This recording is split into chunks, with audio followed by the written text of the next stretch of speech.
Well, now for the moment we've all been waiting for. Nominations are in order for the office of president. The chair recognizes Jarrett Stevens for a nomination.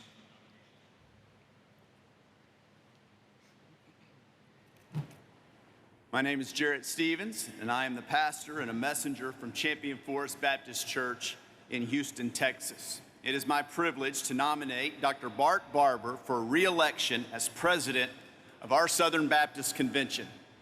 Historically, a first-year president of the SBC is given by the messengers an opportunity to lead our convention for a second term. I do not believe this is owed to Dr. Barber, but I do believe he has earned it.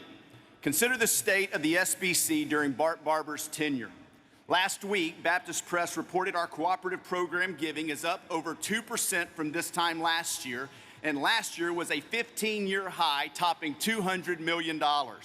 NAM just announced and celebrated the planting of 10,000 new churches in the last 10 years. In 2022, through the IMB, 728,589 people heard the gospel, 21,231 new churches were started around the world, and just this morning we commissioned 79 new missionaries. All these things sound to me like we're headed in the right direction.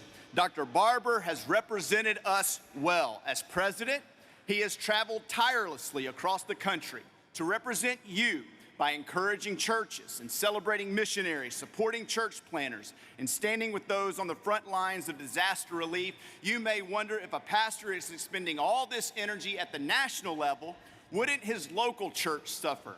Perhaps for some, but not under the leadership of Bart Barber. As a rural pastor, Bart has led FBC Farmersville for 24 years, and last year they averaged 320 in weekly worship, baptized 26 believers, and get this, gave over 10% to the cooperative program.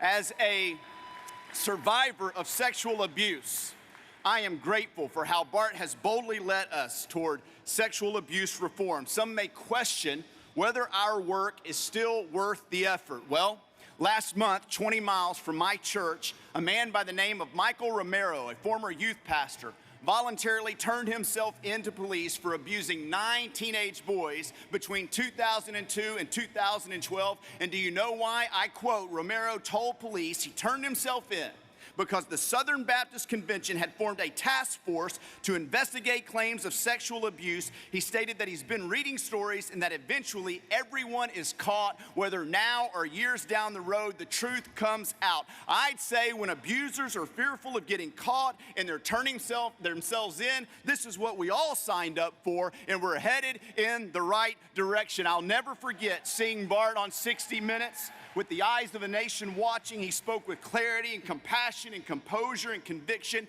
He courageously gave straight answers to tough questions and was unapologetic in his defense of sound doctrine, pointing millions of people to the hope of Jesus. I was so proud he represented us, and I say he's not owed a second term, but he has more than earned it. I urge you to join me and cast your vote for Dr. Bart Barber.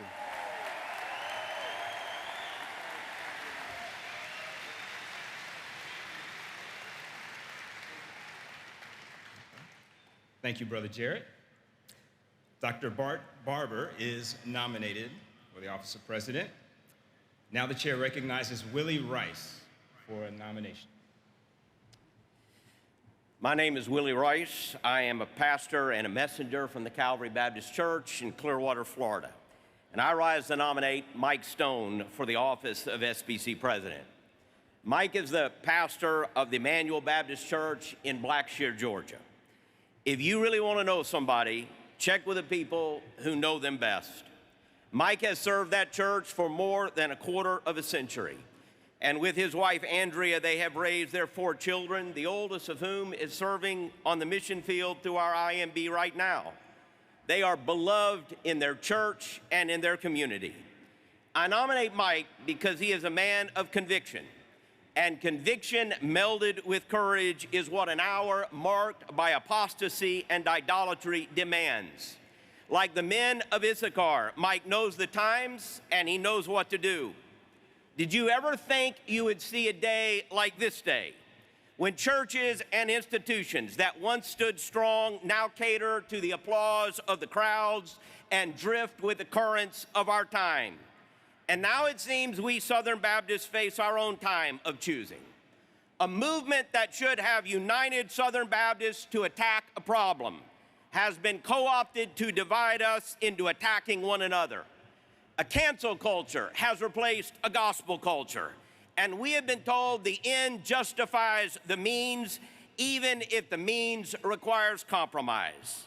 I'll tell you this about Mike Stone. You can attack him, you can revile him, you can belittle him on Twitter with all the decorum of a middle school food fight, but this man will not bend and this man will not fold. He has a spine of conviction as strong as his name. You don't have to wonder if he will stand, and you won't have to guess where he will stand. Mike Stone knows we shouldn't lean on a splintered staff. We should stand on a solid rock. I nominate Mike Stone for every Southern Baptist who knows you never drift anywhere worth going. I nominate Mike Stone for everyone who is grieved watching millions of dollars committed to the propagation of the gospel squandered away because of unwise words and unsound choices. I nominate Mike Stone for everyone who knows that trading a gospel message for a moralism defined by secular forces and angry voices is no upgrade. If you want to send a message, send one right now. Send it today. Chisel it in stone and elect Mike Stone the next president of the Southern Baptist Convention.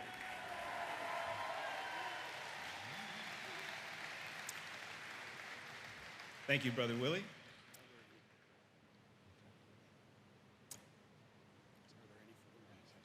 Dr. Mike Stone is nominated. Are there any further nominations?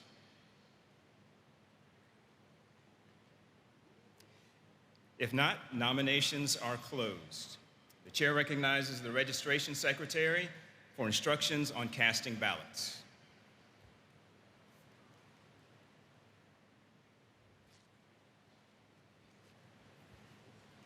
Thank you very much. At this time of registration, we had 12,710 messengers. Please take out your ballots as instructed and hope you already checked them over. If you should have any problems with your ballots, please go to registration.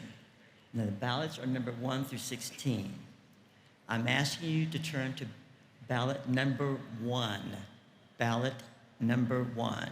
And please tear it out. Now, again, I get lots of comments. Please check and make sure only ballot number 1 and you don't have 2 attached. The reason I say that is I want everybody to be able to vote every time, but every year when we have the first ballot, there's, like last year for the president election, we had over 100 ballots number 2. So I want every person to always be able to count. So ballot number 1 only. Now, because of bylaw number 10, item F, to cast a ballot, the messenger must be present in the hall at the time. Voting by proxy is not permitted. You'll notice that on your ballot, there's 10 squares. On the left side and the lower right-hand side, you'll see ballot number 1.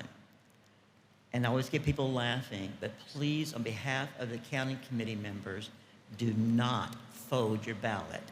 That really does double our time. We have 5 ballots this afternoon we have to count.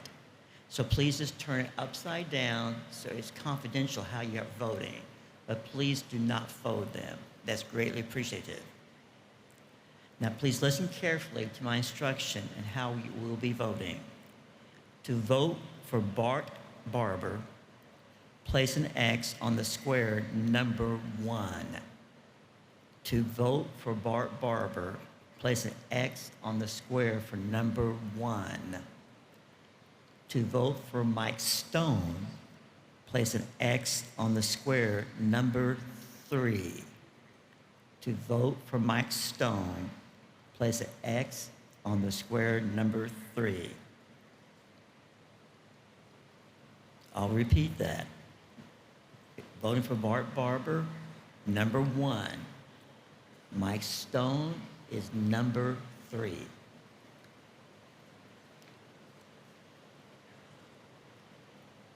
We ask that you pass your ballots to your right. An usher will collect your ballots. Okay. Okay. Ushers, please begin collecting the ballots.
See, what they're doing is there's ushers back here.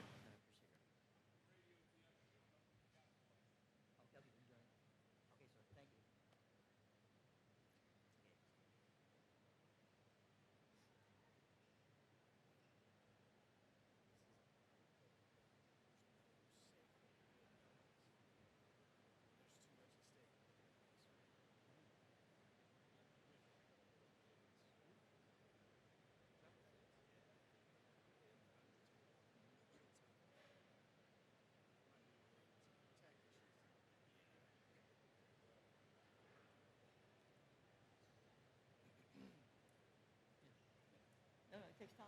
I know it takes time.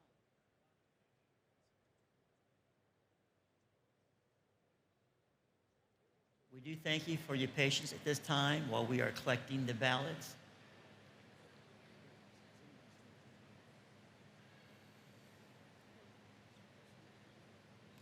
Because I know, just like me, you wish for every ballot to be able to be counted.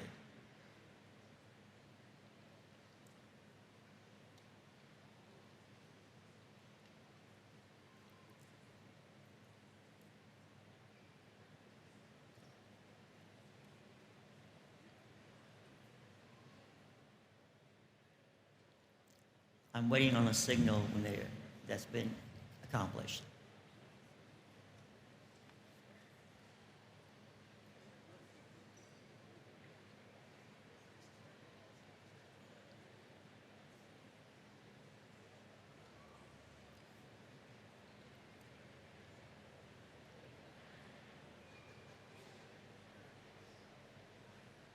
Okay.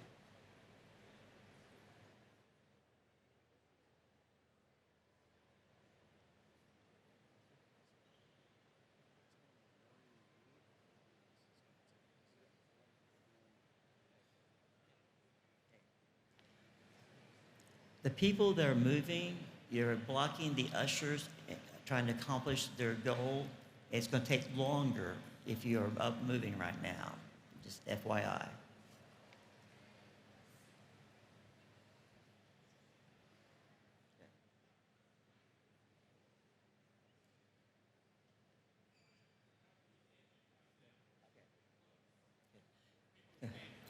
We are getting close. As you can see on each side, there are hundreds of people standing. We are collecting their ballots. Again, we do want every ballot to count. I do appreciate your understanding.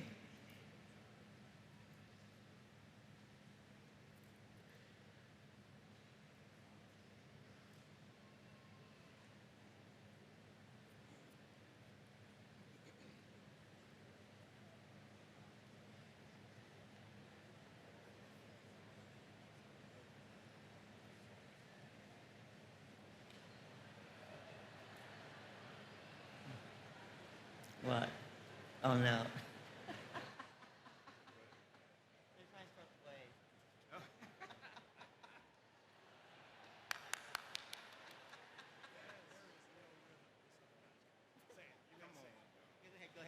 Come on, you guys can do better than that. Let's start over there. Come on, do it.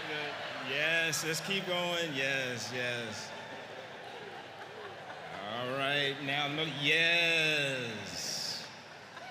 Kind of died over there though, but we can try it again, guys. One more time. Give him one more chance. Come on.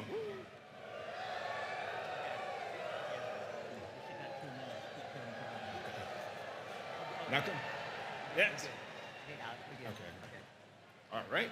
Okay. Well, maybe we'll try later. We'll try. We're good. The ballot's been collected.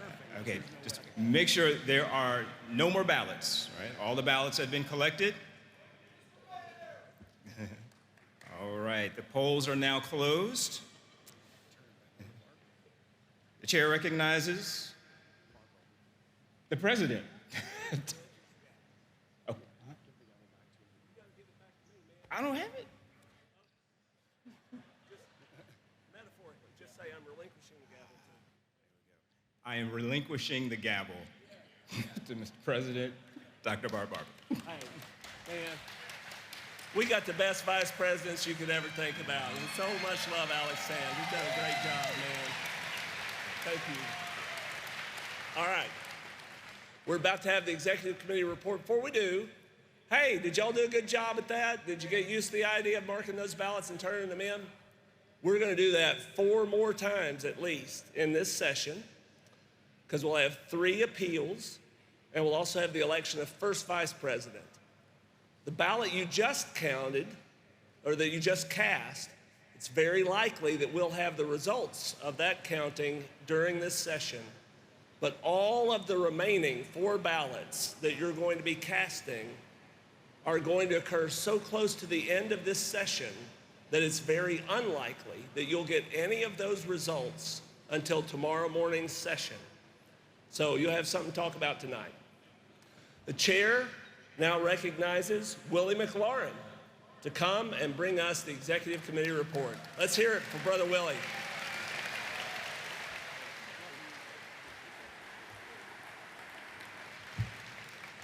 Well, President Barber and messengers of the Southern Baptist Convention and special guests, it is my distinct privilege to stand before you today and represent the Executive Committee of the Southern Baptist Convention. For 178 years, Southern Baptists across the country have cooperated in fulfilling the Great Commission and living out the Great Commandment. And at the core of the cooperative program is your local church. Faithful men and women have prioritized winning the world for Jesus through the proclamation of the gospel and service to neighbors, whether they be near or far. Southern Baptists have sent missionaries and planted churches and reached the next generation and sowed the gospel seeds even in some of the world's most difficult places. Generations come and generations go, but our mission has not changed. In fact, it must not change. Brothers and sisters, this is our time, our turn to carry on the legacy of reaching the neighbors and the nations for Christ. Brothers and sisters, we must move forward together. Dr. Porter Ruth, the SBC's Executive Committee's president from 1951 to 1979, had a fundamental conviction about Southern Baptists. The convention belongs to the churches and not the churches to the convention. Dr. Ruth understood that for Southern Baptists to be effective, there must be a strong network of partnering churches at the foundation of our convention. And what was true 73 years ago is still true today. The convention's objective is to champion and facilitate the cooperative work of our churches to take the good news to the whole world. The African proverb reminds us, if you want to go fast, go alone. If you want to go far, go together. We can go faster and farther when we are operating with a gospel-centered unity. But I must tell you today, the road ahead is not easy. It has never been easy. The journey requires strength, and our strength is found in our humility. We must embrace the example of Jesus in Mark chapter 10, where Jesus said, "The Son of Man did not come to be served, but rather he came to serve and give his life as a ransom for many." Are we willing to risk the splinters that come from clinging to the cross of Christ to make his name known among the nations? The only way we will leverage this moment is to impact the future, is to take the posture of a servant. So how do we get there? Well, we've got to see and shape the future. Every organization, every network needs to have a vision and a mission that defines its preferred future, or there is no future. Proverbs 29:18 tells us that where there is no vision, that the people perish. Vision gives direction, and that's why the direction given to the Southern Baptist Convention Executive Committee by the Southern Baptist Convention begins with coming alongside each SBC entity and supporting those entities as they carry out their assigned tasks.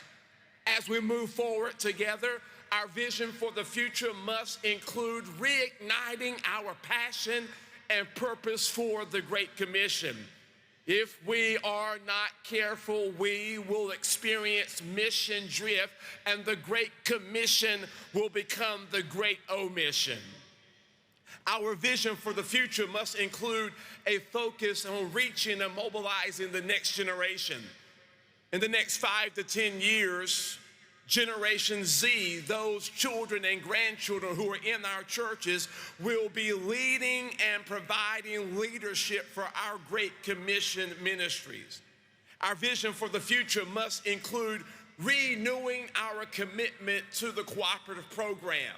While we celebrate that giving to local churches is increasing, we also face the reality of a steady 30-year decline of cooperative program receipts. You see, 30 years ago in 1993, our overall average percentage of giving through the cooperative program per church was 9.26%. But that average today has decreased to 4.5%. While we all are searching for creative ways to do more with less, we must forge a new path forward if we are going to reverse the decline and reinvigorate our commitment to cooperative giving. What does that look like? Well, we must reclaim our conviction. Southern Baptists are a people of deep beliefs and biblical convictions. The SBC has made its convictional commitments clear with the Baptist Faith and Message Revision of 2000. The confession of faith is foundation for us. If the foundation is not right, then the structure will surely fall apart. We must reclaim our conviction for the fundamentals of the faith that lay the foundation for our cooperation. We must renew our cooperation. I believe that the secret of the Southern Baptist Convention cooperation in missions and ministry is that every church, whether it be large or small, rural or urban, established for decades or newly planted, has a meaningful part in everything that Southern Baptists do together. Every church has a part in sending every missionary, planting every church, and educating every minister in our seminaries. Brothers and sisters, what we do best, we do when we are working together. We must remember our calling. We must mobilize more people more often and in more ways. The future is bright, but we must take advantage of this season and seize the moment to tell the story of God's work. We must do all that we can to involve every generation to be actively engaged in advancing the gospel.